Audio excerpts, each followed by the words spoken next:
Hello everyone, welcome to the lecture. I hope आप सभी बहुत अच्छे होंगे। आज हम आप इस लेक्चर में आपसे डिस्कस करेंगे वो है शेड्यूल टू द रूल्स। इसमें हम क्या करेंगे, जो आपके 23 शेड्यूल्स हैं उनको हम प्रॉपर ट्रिक के साथ समझेंगे।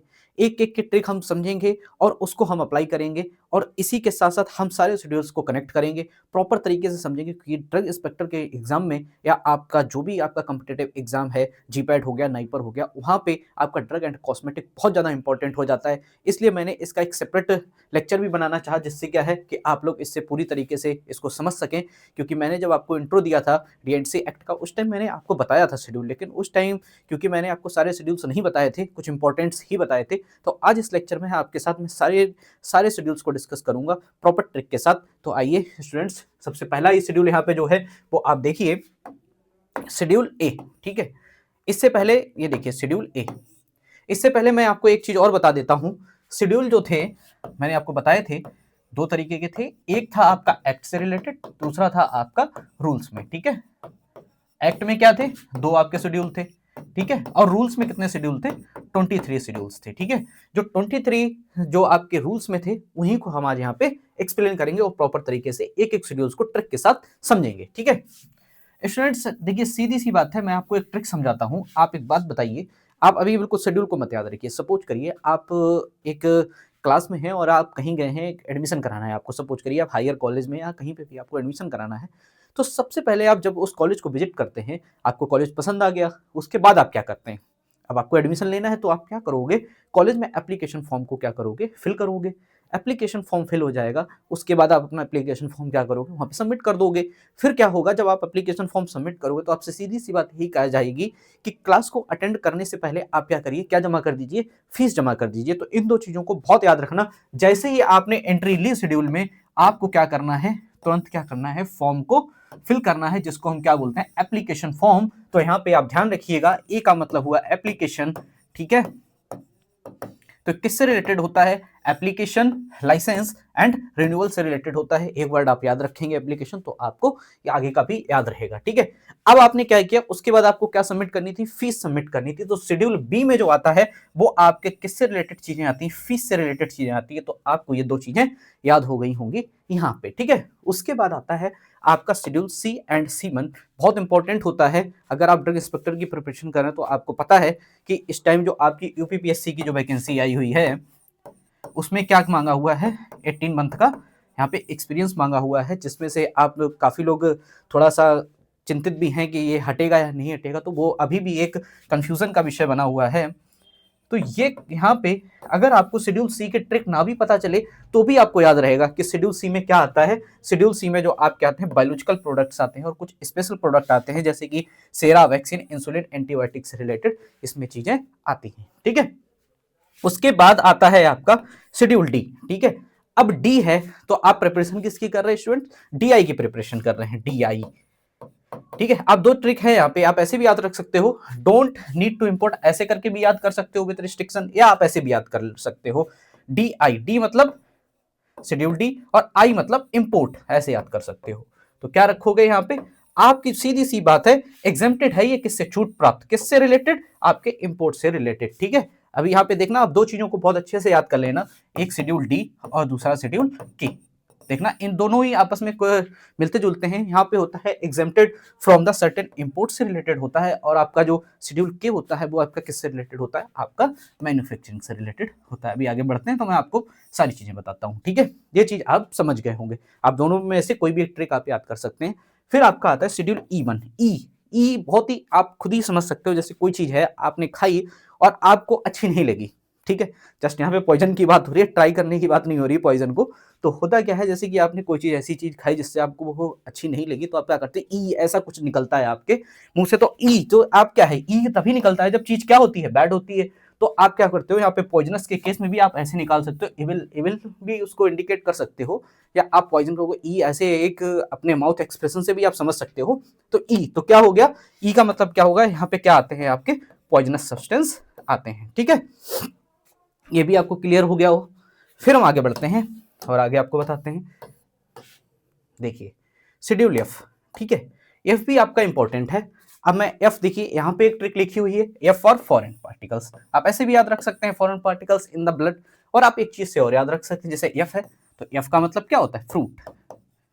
ठीक है, तो फ्रूट क्या होता है, ऐसे याद रख सकते हो कि देखिए यहाँ पे इसका ये नहीं मतलब है कि आप एफ में फ्रूट्स आ रहे हैं, नहीं ऐसा नहीं है, मैं आपको सिर्फ याद करा रहा हूं कि जैसे कि सपोज करिए एफ का मतलब यहाँ पे क्या हो गया, फ्रूट हो गया, फ्रूट हो गया, फल्स हो गए, तो आप क्या करोगे, आपने फ्रूट या फल खाए तो क्या होगा, आपकी बॉडी में जो ब्लड है वो क्या होगा, बढ़ जाएगा। तो क्या हो गया, यहाँ से आप ऐसे समझ सकते हैं कि फ्रूट खाओगे तो क्या बढ़ेगा, आपकी बॉडी में ब्लड बढ़ेगा। तो उससे रिलेटेड है, क्या हो गया इसका मतलब कि एफ का मतलब फ्रूट, और एफ जहाँ पे किससे रिलेटेड हो जाएगा, आपका ब्लड कंपोनेंट से। आप ये भी याद रख सकते हो, एफ से फॉरेन पार्टिकल्स भी याद रख सकते हो कि फॉरेन पार्टिकल्स किसमें, ब्लड में। ठीक है, उसके बाद आप देखिए F2 आप कैसे याद रखोगे। ठीक है, F2 आप याद रखोगे जैसे कि ये मान लो सर्जिकल ड्रेसिंग है। ठीक है, तो जब भी किसी की चोट लग जाती है, सपोज करिए उंगली में चोट लग गई, आप उस पर पट्टी कर रहे हो, तो आपने जब पट्टी करते हो तो आपने एक फेरा लगाया, लेकिन नहीं, एक में तो नहीं हो पाएगा ना, तो आप क्या करते हो, डबल लगा देते हो उसमें। तो ऐसे याद रखोगे कि F2 में क्या हो जाता है, आपके सर्जिकल ड्रेसिंग्स आ जाती है। ठीक है, और F3 में आपका क्या आता है, अम्बिलिकल टेप्स आते हैं, अम्बिलिकल टेप्स आते हैं। ठीक है, यहाँ पे F1 के बारे में डिस्कशन नहीं है, F1 जो होता है वो आपका 3 पार्ट में रहता है, F1, F2, 3, और ये आपका जो रिलेटेड होता है वैक्सीन्स होती हैं इसमें, सेरा होता है, और कुछ स्टैंडर्डाइजेशन से रिलेटेड इसमें प्रोसीजर्स होता है, उससे ये रिलेटेड होता है। ठीक है, F1। उसके बाद ये आपके हो गए, F1 हो गया, F हो गया, F1 हो गया, F2 हो गया, F3 हो गया। ठीक, अब देखिए डबल एफ, इसको कैसे आप कोरिलेट कर सकते हो, इसको आप ऐसे कोरिलेट कर लो, डबल एफ का, एक एफ का मतलब मैंने आपको क्या सिखाया, फ्रूट सिखाया, तो डबल एफ का मतलब क्या हो जाएगा, बहुत सारे फ्रूट। ठीक है, क्या हो जाएगा, बहुत सारे फ्रूट। आपने क्या किया, बहुत सारे फ्रूट खा लिए। तो अब एक सीधी सी बात है, बहुत सारे फ्रूट खाओगे तो कह सकते हैं हाँ हमने बहुत सारे फ्रूट्स खाए, तो क्या होगी, आपकी जो आई है वो क्या रहेंगी, अच्छी रहेंगी, तो आपकी आंखें अच्छी रहेंगी, आपको अच्छा दिखाई देगा। ठीक है, अब तो क्या हो जाएगा, स्टैंडर्ड फॉर द ऑफ्थेल्मिक प्रिपरेशन। ठीक है, तो क्या हो गया, ये किससे रिलेटेड हो जाएगा, ऑफ्थेल्मिक। ऑफ्थेल्मिक बोले तो आई से रिलेटेड चीजें। ठीक है, ऐसे भी आप कर सकते हैं, एफ का मतलब यहाँ पे फोकस, तो फोकस किससे रिलेटेड होता है, आई विजन से रिलेटेड होता है। ठीक है, अब आगे बढ़ते हैं, ये देखिए शेड्यूल जी। ठीक है, अब जी का मतलब यहाँ पे आप एज अ गार्जियन भी ले सकते हैं कि ऐसी दवाएं जिसमें क्या है, गार्जियन बोले तो एक मेडिकल सुपरविजन की रिक्वायरमेंट होती है। ऐसा नहीं कि आपने मार्केट से डायरेक्ट परचेस की और उसको खा लिया, ऐसा नहीं होता है। इसमें आपको क्या करना पड़ता है, मेडिकल सुपरविजन की एक रिक्वायरमेंट होती है। आपको कब लेनी है, एक मेडिकल सुपरविजन के मतलब अंडर ये आपको दवाएं लेनी होती हैं। ठीक है, उसके बाद आपका आता है शेड्यूल एच। एच, एच से आप ऐसे याद कर सकते हो, जैसे कि सपोज करिए, ये चीज मैं यहाँ पे पहले क्लीन कर देता हूँ। देखिए शेड्यूल एच को आप ऐसे भी याद कर सकते हो, जैसे एच है तो आपका मतलब ऐसे याद कर सकते हो, एच का मतलब हाँ, देना है तुमको, देना है तुमको क्या, प्रिस्क्रिप्शन। ठीक है, देना है तुमको क्या, प्रिस्क्रिप्शन। तो ये किससे हो सकता है, इसमें लिस्ट ऑफ प्रिस्क्रिप्शन ड्रग्स। ठीक है, समझ गए हो ना, इसमें क्या होगा, प्रिस्क्रिप्शन की नीड होगी। समझ गए हो, शेड्यूल एच जो ड्रग होती है उसमें क्या होती है, आपकी प्रिस्क्रिप्शन की नीड होती है। ठीक है, अब H1 आपकी जो ड्रग्स होती हैं, जब आप यही याद कर लोगे कि हाँ इसमें प्रिस्क्रिप्शन होती है, तो आप ये भी याद कर सकते हो कि इसमें क्या होती है, स्पेशल कैटेगरी की ड्रग आती है, like as antibiotic, anti TB drugs आती हैं, तो इनमें भी क्या होता है, प्रिस्क्रिप्शन की रिक्वायरमेंट होती है। ठीक है, तो आप ये भी चीज समझ गए होंगे। उसके बाद हम आगे बढ़ते हैं। अब ये देखिए जे, शेड्यूल जे क्या होता है, जे, जे का मतलब क्या हो गया, जानलेवा। ठीक है, अब ये जानलेवा ऐसी बीमारी इसमें आती हैं, जैसे जो आप समझ के सपोज कर लिए, जो हर मतलब ट्रीट करना बहुत ही कॉम्प्लिकेटेड हो जाती है। जैसे मैं आपके सामने अगर एग्जांपल लूं, तो सपोज करिए कैंसर ही बहुत ही घातक बीमारी है, आप समझते होंगे।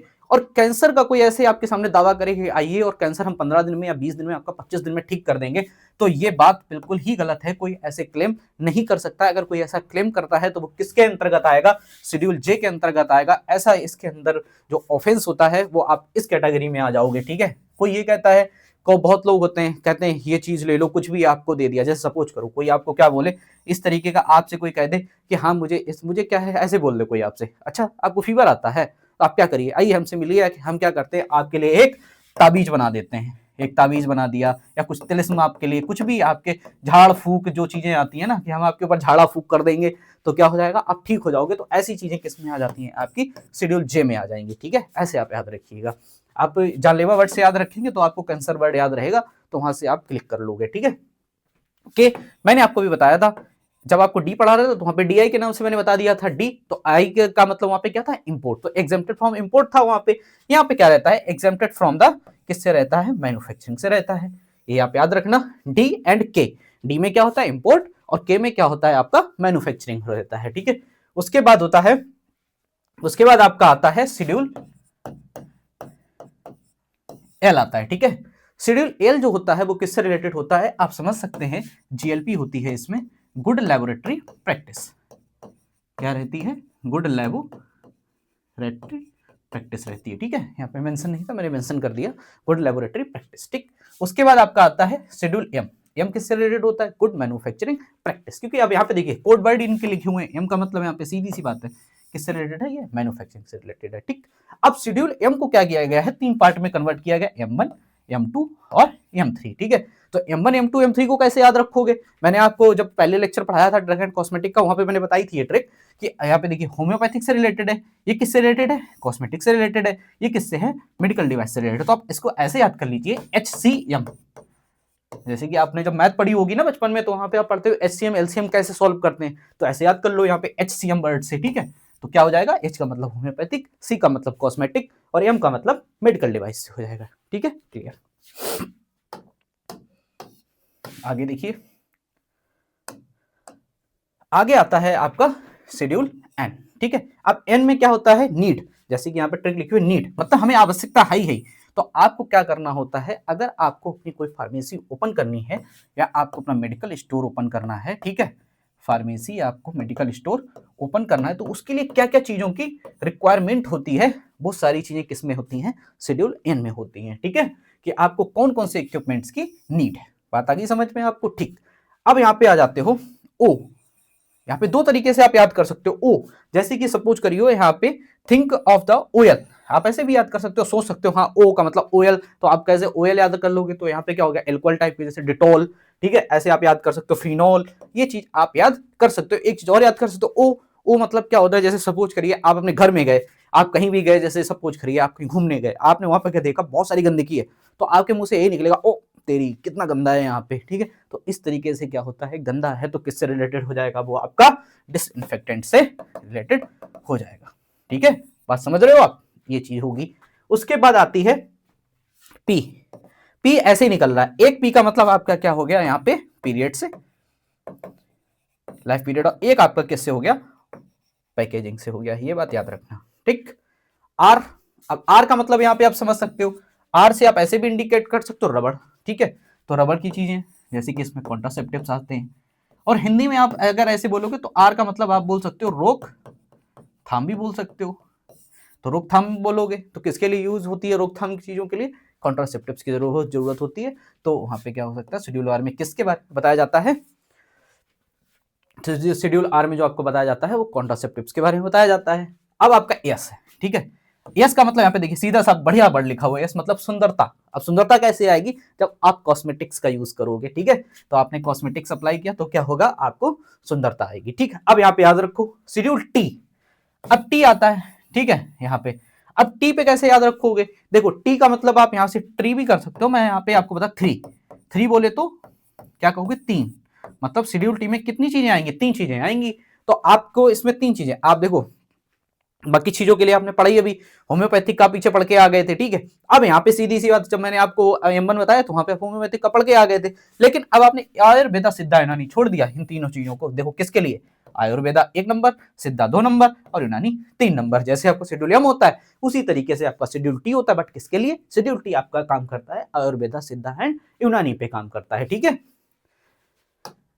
अब आते हैं आगे, शेड्यूल यू आप देख लीजिए, आपको यू बताता हूं, ऐसे देख सकते हो यू, यू को ऐसे भी याद कर सकते हो, यू को यूट्यूब से याद कर लो, बहुत बढ़िया वर्ड है यूट्यूब। और यूट्यूब क्या होता है, आपका ऐसी चीज है जिसमें क्या रहती हैं, आपकी सारी चीजें रहती हैं, कुछ भी सर्च करो आपको सारी चीजें मिल जाती हैं, तो मतलब क्या इसके पास डिटेल्ड इंफॉर्मेशन रहती है, डिटेल्ड इंफॉर्मेशन रहती है, बोले तो इसके पास सारे क्या रहते हैं, डाटा रहते हैं। तो यहीं पे कह सकते हो आप क्या कर सकते हो, manufacturing, raw material and analytical records, सारे रिकॉर्ड्स क्या होते हैं, किसमें पाए जाते हैं, आपके शेड्यूल यू में पाए जाते हैं, ठीक है। अब वी, अब शेड्यूल बी का मतलब क्या है, वी आप ऐसे भी याद कर सकते हो, VIP, जो आपके वीआईपी पर्सन होते हैं, अच्छे लोग होते हैं, वो क्या कहेंगे, अरे जिनके पास बहुत पैसा, वो कहेंगे अरे मुझे तो पेटेंट प्रोप्राइटरी मेडिसिन खानी है, मैं जेनरिक पे नहीं जाऊंगा, ऐसे करके हो जाता है ना। क्या बोला उन्होंने कि मुझे तो पेटेंट और प्रोप्राइटरी मेडिसिन जाना है, मुझे तो जेनरिक ड्रग पे नहीं जाना है। तो जैसे ही आपने यहाँ पे प्रोप्राइटरी को पेटेंट को कनेक्ट किया अपने दिमाग में, तुरंत आपने एक वर्ड और बोला साथ साथ में, जेनरिक वर्ड, तो आपका शेड्यूल डब्ल्यू जो हो जाएगा वो किससे हो जाएगा, जेनरिक वर्ड से रिलेटेड हो जाएगा। समझ गए आप, यहाँ पे आपकी एक ट्रिक में दोनों आ गई। ठीक है, अब एक्स, शेड्यूल एक्स का मतलब क्या होता है, एक्स तो आप सीधा ही समझ लीजिए, कहीं भी आपको ऐसा सिंबल बना मिले तो आप समझते हो खतरे का निशान है।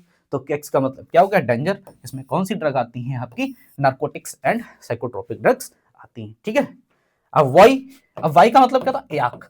एक याक क्या होता है, आपका एनिमल होता है। तो एनिमल से आप याद रखिए क्या होता है, इसमें क्लिनिकल ट्रायल से रिलेटेड सारी चीजें होती हैं। बस यही थे सारे शेड्यूल जो मैंने आपको एक क्लास में कवर कर दिए। मैंने इसके पीछे की क्लास में बताए थे, बट वहां सारे नहीं बताए थे, कुछ कुछ मैंने आपको कवर कराए थे, और आज मैंने आपको प्रॉपर ट्रिक के साथ सारे शेड्यूल करा दिए हैं। आप ये शेड्यूल बिल्कुल मत भूलना, एग्जाम में आपको यहाँ से क्वेश्चन 100% मिलेगा, आपसे शेड्यूल के बारे में जरूर पूछा जाएगा। आप अपनी तैयारी बनाए रखिए, एग्जाम आते हैं और आप अपनी तैयारी में जुड़े रहिए, क्योंकि कब कौन सी वैकेंसी आएगी ये आप अभी कंफर्म नहीं कर सकते, किस मंथ में कौन सी आ जाए, हो सकता है उसका एग्जाम जल्दी हो जाए। तो आप क्या करो, अपनी प्रिपरेशन को पहले से बना के रखो। आप करंट में जिस भी एग्जाम की प्रिपरेशन करो बहुत अच्छी बात है, बट आपको आगे की भी एग्जाम के लिए सोचना है, तो आप अपनी तैयारी बनाए रखिए। Thank you students.